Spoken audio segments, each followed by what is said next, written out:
Videos చేసినాం, అన్నీ చేసినాం. కానీ పర్సనల్గా వచ్చేసరికి నా లైఫ్ నాది, నీ లైఫ్ నీది.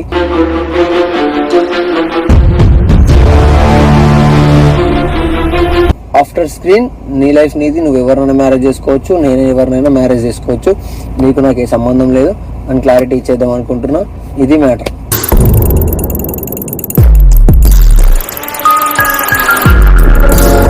ఇన్ని రోజులు వీడియోస్ చేసింది అది నువ్వు పర్సనల్గా తీసేసుకుంటున్నావు. అది వీడియోస్ వరకే, మన మధ్య లవ్ అనేది ఏం లేదు. నిజం వీడియోస్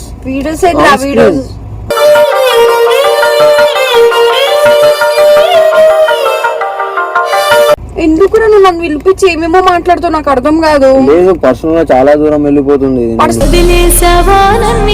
ప్రేమించినందుకు ప్రాణంగా ఎందుకు పరిచయం చెప్పించినావు? సిచ్యువేషన్ ఏంది సాయి? చెప్తున్నావు రోజు రోజుకి దిమాగ్ ఖరాబ్ చేస్తావు. ఒకసారి మరదలంటావు, ఒకసారి ఇదంటావు, ఒకసారి పెళ్ళంటావు.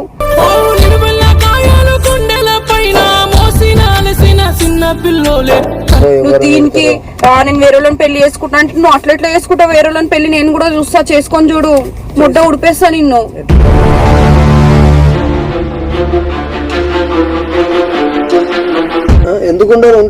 ఎందుకుంటావు మరి? నాతో ఎందుకున్నావు? నేను కూడా వేరేతో ఉండాలా మరి? అట్లనే ఉండుకో, నాకు సంబంధం లేనప్పుడు నువ్వు ఎవరితో ఉంటే నాకేంది, టైం పాస్ కున్నావు నేను.